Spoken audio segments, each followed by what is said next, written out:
Muy buen día a todos y a todas, desde aquí Mon Gómez, desde Alcalá de Guadaira, Sevilla, deseando empezar la semanita compartiendo algunas reflexiones contigo, que estás en esta bella comunidad consciente, y deseando también que si es de tu gusto puedas compartir por escrito preferentemente aquello que te suscita o alguna anécdota que tiene que ver con ello o cualquier cosa que nos nutra y que nos sirva a todos los demás también a completar la idea o una confrontación también. Ok, entonces estaba pensando de qué podíamos hablar y como el miércoles tenemos una charla, un inicio, ¿no? Hay una charla este miércoles y otra el miércoles que viene sobre la alineación escuela-familia. Me parece un tema interesantísimo y que quería abrir en este audio, ¿vale? Mirad, si pensamos en los inicios de la escuela, pues nos damos cuenta de que antes las personas o no estaban en la escuela, estaban en sus casas, recibían una educación muy básica y trabajaban en cuanto eran un poquito más mayores, o bien recibían educación en sus casas, o había algunos que tenían institutrices, ¿no? y estudiaban de una manera diferente, ¿vale?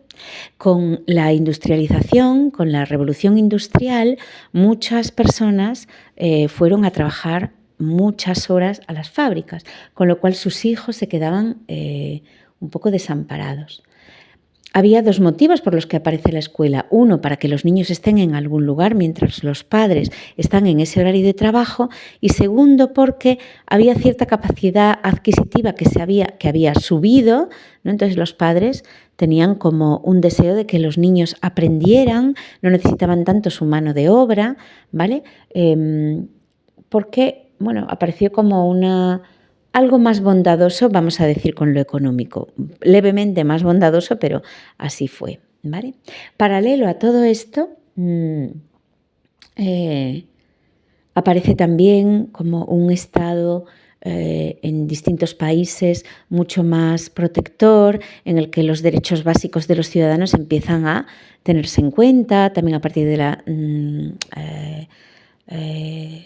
Revolución Francesa, ¿no? Es decir, aparecen una serie de términos de igualdad, fraternidad, etcétera, etcétera, que permiten como que nos podamos ver todos como individuos que compartimos una misma humanidad y que tenemos que tener una base de derechos común. Entonces aparece la educación pública para todos, que poco a poco se va convirtiendo en una educación obligatoria, ¿no?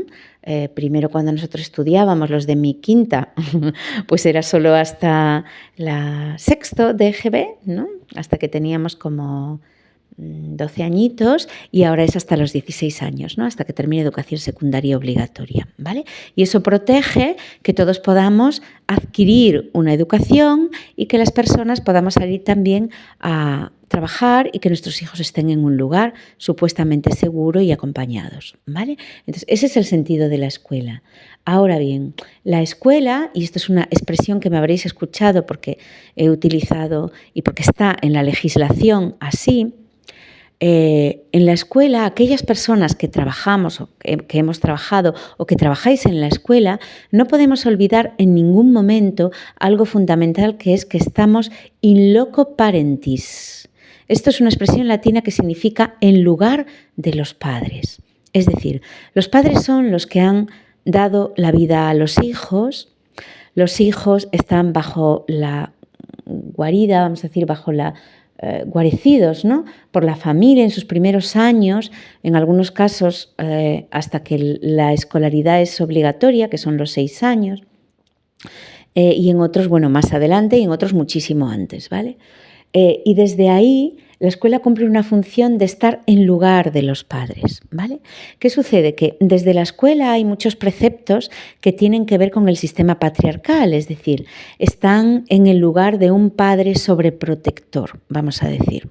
¿Sí? ¿Qué significa esto? En la escuela oficial, ¿vale? Aunque hay luego muchos ejemplos en los que no es así, estoy generalizando. También sucede esto en otros tipos de escuelas privadas, en otros tipos. Ese lugar de padre sobreprotector es aquel que sabe, ¿vale? Mejor que la familia, mejor que el niño, lo que le conviene al niño, ¿vale? Ese lugar de padre sobreprotector, ¿sí?, se puede dar porque venimos de sociedades donde a veces los padres no tenían cultura, no tenían una información, no tenían recursos, no sabían cómo acompañar a sus hijos. Entonces, desde ese lugar aparece la escuela para proteger. Es decir, que esa sobreprotección, si se lleva a unos grados menos y se convierte en protección, tiene sentido, en algunos casos y en algunas familias. ¿Qué sucede en nuestra realidad actual? Que muchos de nosotros sí estamos instruidos, sí conocemos lo que queremos para nuestros hijos, sí podemos respetarlos y desde ahí la voz de los padres ha perdido fuerza muchas veces en el entorno escolar. Se ha perdido esto de in loco parentis, ¿vale? Y hay un merengue tremendo entre la protección, la sobreprotección, el in loco parentis, porque las familias somos muy diversas también. ¿Y cómo dar una respuesta a esas familias diversas? ¿Vale? Esto es el tipo de escuela ordinaria, ¿vale? ¿Cómo poder dar una respuesta y que sean verdaderamente voces que ayuden a construir la educación a aquellos padres que sí saben lo que quieren para sus hijos y que pueden influir en los entornos educativos? Este es el caso A. El caso B, ¿cuál es?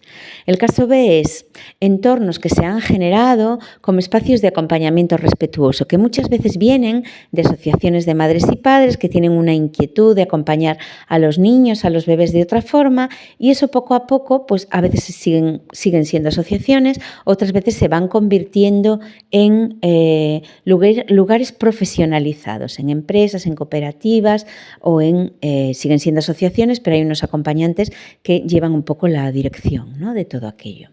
Entonces, desde ahí, ¿vale? Este lugar de nacimiento es un lugar respetuoso normalmente en el acompañamiento del niño o la niña. A veces por el propio proceso de la escuela se va perdiendo un poco ese sentido original del respeto y el amor a los procesos de los niños y las niñas, ¿vale? En otras ocasiones llegan familias que buscan alternativas a la educación, pero que no tienen muy claro qué es lo que buscan ni han hecho un proceso de acompañamiento previo, con lo cual llegan, dejan a su niño, pero luego se dan cuenta que en el acompañamiento al niño les faltan herramientas y se pueden apoyar en los acompañantes de estas escuelas, ¿vale? En otras ocasiones las familias no se dan cuenta y lo que les pasa a sus niños, ¿vale?, porque no hay apoyo familiar o acompañamiento familiar respetuoso, ¿vale?, influye en el ambiente de la escuela. Entonces tenemos una tesitura muy, muy amplia de situaciones y yo desde mi perspectiva creo que a cada espacio y a cada centro, igual que a cada niño, a cada familia, es necesario darles una respuesta. No algo que funcione a nivel de rasante generalizador, porque eso no va a funcionar, sino que cada espacio, cada familia, cada situación, va a poder tener una respuesta. Si se atiende así, de una forma más individualizada, y entre escuela y familia se va a construir esa dinámica de acompañamiento a los niños que pertenecen a ese sistema escuela-familia. Muchas veces la cantidad de familias, niños, profes o en el caso de espacios de acompañamiento respetuoso, cuando empiezan a masificarse, ¿no?, que hay más niños y a lo mejor no se han puesto las bases de cómo hacer ese trabajo entre escuela y familia, hay dificultades, ¿no?, porque la voz de las familias no llega a la escuela o la voz sana de la escuela no llega a las familias. El tema es si podemos entre todos rescatar este lugar de acompañamiento cada vez más hacia el respeto, cada vez más hacia el amor, cada vez más hacia la cooperación, sobre todo hacia los niños, pero también como un planteamiento de aprender los adultos en estos procesos a gestionarlo entre nosotros. Porque que estemos unidos, acompañantes y familias, es muy importante. Y estar unidos no es algo jerárquico. Estar unidos es un asunto en horizontal. Estar unidos es un asunto en horizontal. Y cuando se ven carencias, que se puedan dar las informaciones, los procesos necesarios para que tanto acompañantes como familias puedan entrar en estos bellos procesos de conocerse a ellos mismos, porque es desde ahí, desde donde van a poder acompañar con valor y con amor para los niños. Lo que interfiere el acompañamiento respetuoso, lo único, son los miedos. Y esos miedos están insertos muchas veces en la propia estructura del sistema, en lo que nos piden desde fuera, en los currículos, en las inspecciones, en lo que yo me creo que es ser profesor, en lo que yo me creo que es ser padre, en lo que yo me creo que es ser madre, en una serie de cosas que vienen desde fuera. Y desde ahí dejamos de ver profundamente a los niños y la estructura que los acoge, que en primera instancia es la familia.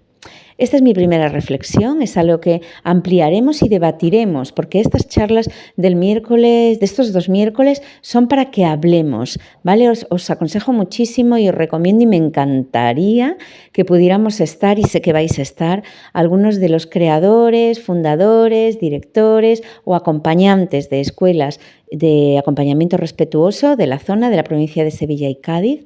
Muchas gracias por estar, porque vuestra voz es fundamental, y también familias que participan, ¿no?, en estos espacios, y familias que tengan niños escolarizados y profes y maestros que también tengan cosas que decir con respecto a esto. Yo creo que podemos organizarnos de alguna manera en algún tipo de red, de alguna forma que yo no sé cuál es, que nos permita que todo este respeto que ya hay en nosotros, todo este amor, toda esta dulzura por el acompañamiento a los niños, esta cooperación entre nosotros, que es nuestra naturaleza esencial, podamos estar en contacto con ella profundo.